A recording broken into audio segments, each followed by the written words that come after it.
are out hearing from voters and raising hell about the Musk cuts in their states and communities.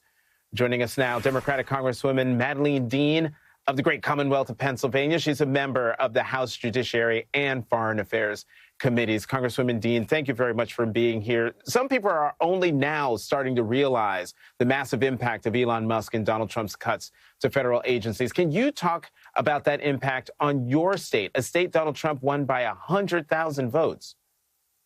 Good to be with you, Jonathan. And I have an update for you. Now in my fourth term, I have joined the Appropriations Committee, and I do remain on the Foreign Affairs Committee. So I'm watching very closely what is going on with Doge, Elon Musk, and the incompetent wrecking ball approach.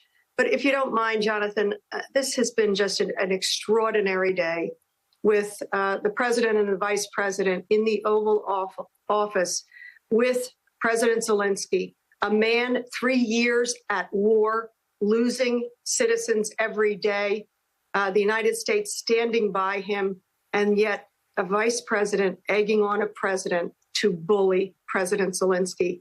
My constituents, and they are calling me off the hook, are dismayed and disgusted by what took place today in the Oval Office by the vice president and the president, disrespecting that location, a place that is nearly sacred in terms of diplomacy, and yet they had no measure of diplomacy. They were just bullies. Let me get you on, and thank you for saying that. We were here to talk about the stuff that Elon Musk is doing, but you know he doesn't only seem to be targeting the mental health of the federal workforce, but the mental health of millions of Americans. This month, Elon Musk fired 10% of staff at the Substance Abuse and Mental Health Services Administration. And the VA crisis line has also been impacted by layoffs. Well, you know, I was thinking about this. Mental health, addiction, and opioid overdose, which is a serious critical problem in this country. Veterans in terms of the hotline, and also veterans' health, laying off probationary workers. And by probationary, what that means, it's the newer workers into the system. It doesn't mean they've done anything wrong. They are early on in their careers. We don't want to cut them off.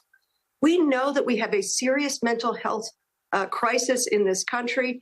And for our young people, COVID was so hard on them and on their mental health.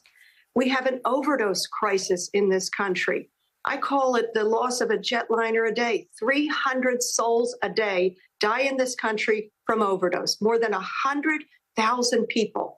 I was thinking about how these drastic and incompetent cuts by Elon Musk, we all would love to save money and be more efficient and effective, but they're just incompetent what they're doing, just lopping off employees with no concept of what they do, whether they are serving those with substance abuse disorders.